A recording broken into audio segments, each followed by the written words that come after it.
नमस्ते। कभी ऐसा हुआ है कि घंटों मेहनत करने के बाद भी विज्ञान की नज़र में शायद कोई काम ही नहीं हुआ। आज हम इसी मज़ेदार पहेली को सुलझाने वाले हैं। तो चलिए कार्य और ऊर्जा की दुनिया में चलते हैं। तो आज का सबसे बड़ा सवाल यही है। जरा सोचिए, क्या ऐसा हो सकता है कि कोई पसीने में तरबतर हो, बिल्कुल थककर चूर हो गया हो, लेकिन फिजिक्स के हिसाब से उसने जीरो काम किया हो? सुनने में बड़ा अजीब लगता है ना? अच्छा, जरा यहां देखिए। एक तरफ है हमारी रोजमर्रा की मेहनत, जैसे किसी भारी दीवार को धक्का देना, हम पूरी जान लगा देते हैं ना। लेकिन दूसरी तरफ है साइंटिफिक यानी वैज्ञानिक काम। और मजे की बात यह है कि अगर वो दीवार अपनी जगह से हिली भी नहीं, तो फिजिक्स की भाषा में किया गया काम है शून्य। जी हां, बिल्कुल जीरो। पर ऐसा कैसे हो सकता है? चलिए इसी को समझते हैं। तो इस पूरी पहेली का जवाब छिपा है कार्य यानी वर्क की साइंटिफिक डेफिनेशन में। ये इस बात पर डिपेंड नहीं करता कि हमें कितनी थकान महसूस हो रही है, बल्कि इस पर कि फिजिकली यानी असल में हो क्या रहा है। तो देखिए, साइंटिफिक भाषा में वर्क तभी माना जाता है जब दो शर्तें पूरी हों। पहली, किसी चीज पर कोई फोर्स यानी बल लगाया जाए, और दूसरी, उस फोर्स की वजह से वो चीज अपनी जगह से हिले, मतलब उसमें कोई डिस्प्लेसमेंट हो। अगर इन दोनों में से एक भी शर्त पूरी नहीं हुई, तो मतलब कोई काम नहीं हुआ। और यहीं से इसका सीधा सा फॉर्मूला निकल कर आता है। वर्क बराबर होता है फोर्स को डिस्प्लेसमेंट से मल्टीप्लाई करने पर। ये बहुत ही सिंपल लेकिन पावरफुल फॉर्मूला है।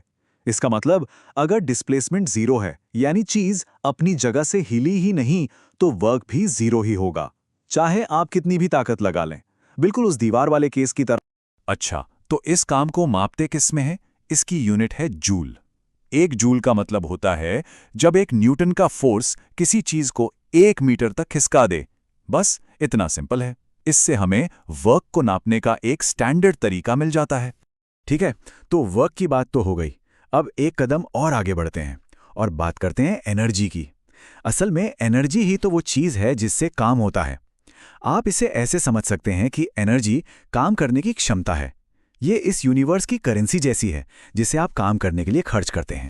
बिल्कुल आसान भाषा में कहें तो एनर्जी ही वो पावर है जो काम करने की ताकत देती है। मतलब, अगर किसी ऑब्जेक्ट में एनर्जी है, तो वो किसी दूसरे ऑब्जेक्ट पर फोर्स लगाकर उसे हिला सकता है, यानी काम कर सकता है। वैसे तो एनर्जी कई तरह की होती है, लेकिन आज हम मैकेनिकल एनर्जी के दो सबसे जरूरी टाइप्स पर फोकस करेंगे। एक है पोटेंशियल एनर्जी यानी स्टोर्ड एनर्जी, और दूसरी है काइनेटिक एनर्जी यानी मोशन या गति की एनर्जी। तो पहले बात करते हैं पोटेंशियल एनर्जी की। ये वो एनर्जी है जो किसी चीज में उसकी पोजीशन या उसकी बनावट की वजह से स्टोर होती है। आप इसे क्या हो सकता है वाली एनर्जी कह सकते हैं। मतलब वो क्षमता जो अभी इस्तेमाल तो नहीं हो रही, पर है जरूर। जैसे ये खींचा हुआ धनुष, ये एक परफेक्ट एग्जाम्पल है। जैसे ही डोरी को पीछे खींचा जाता है, उसमें पोटेंशियल एनर्जी स्टोर हो जाती है। और ये एनर्जी किस लिए तैयार है? तीर पर काम करने के लिए, उसे आगे फेंकने के लिए।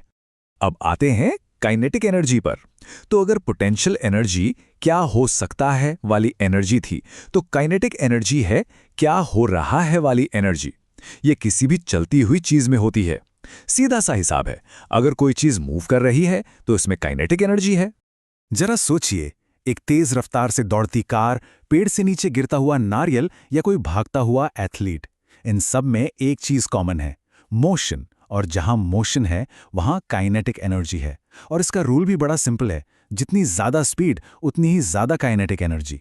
चलिए, अब बात करते हैं यूनिवर्स के एक सबसे बुनियादी नियम की। ये नियम हमें बताता है कि जब एनर्जी एक फॉर्म से दूसरे फॉर्म में बदलती है, तो असल में होता क्या है।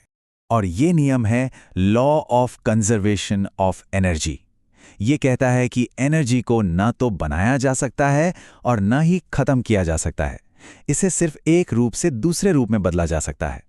इसका मतलब ये हुआ कि यूनिवर्स की टोटल एनर्जी हमेशा उतनी ही रहती है। ये एक ऐसा नियम है जो कभी नहीं टूटता।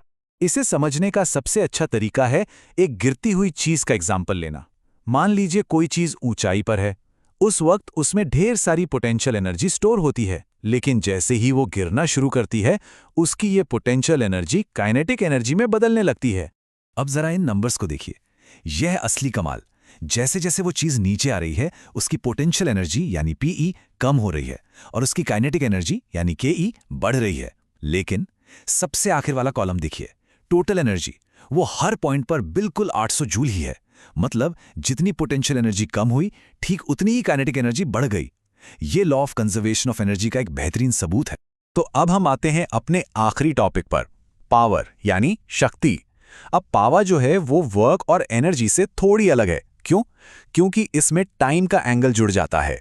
पावर में ये मैटर नहीं करता कि कितना काम हुआ, बल्कि ये मैटर करता है कि वो काम कितनी तेजी से हुआ। तो पावर की सीधी सीधी डेफिनेशन है काम करने की रफ्तार या the rate at which work is done. इसका फॉर्मूला भी एकदम सिंपल है, power is equal to work upon time. मतलब अगर कोई उतने ही काम को करने में कम टाइम लेता है तो उसकी पावर ज्यादा है। चलिए इसे एक एग्जाम्पल से समझते हैं। यहां दो लड़कियां हैं, ए और बी। दोनों रस्सी पर एक बराबर ऊंचाई तक चढ़ती हैं। तो जैसा कि आप इस चार्ट में देख सकते हैं, दोनों ने काम बिल्कुल बराबर किया है, 3200 जूल। लेकिन ट्विस्ट अब आता है, लड़की ए ने यह काम सिर्फ 20 सेकंड में कर दिया, जबकि लड़की बी को 50 सेकंड लगे। तो नतीजा क्या हुआ? भले ही दोनों ने काम बराबर किया, पर लड़की ए की पावर कई ज्यादा थी, 160 वॉट्स, जबकि लड़की बी की सिर्फ 64 वॉट्स। ये चार्ट साफ साफ दिखा रहा है कि कौन ज्यादा पावरफुल है। तो चलिए आज की सारी बातों को जल्दी से समेट लेते हैं। पहली बात, वर्क के लिए फोर्स और डिस्प्लेसमेंट दोनों जरूरी हैं। दूसरी, एनर्जी काम करने की कैपेसिटी है। तीसरी, एनर्जी कभी खत्म नहीं होती, सिर्फ अपना रूप बदलती है। और आखिरी बात, पावर का मतलब है कि कोई काम कितनी तेजी से किया जा रहा है। और अब एक आखिरी सवाल जो हमें बिल्कुल शुरुआत में ले जाता है। हमने जाना कि एनर्जी कभी खत्म नहीं होती, सिर्फ ट्रांसफॉर्म होती है।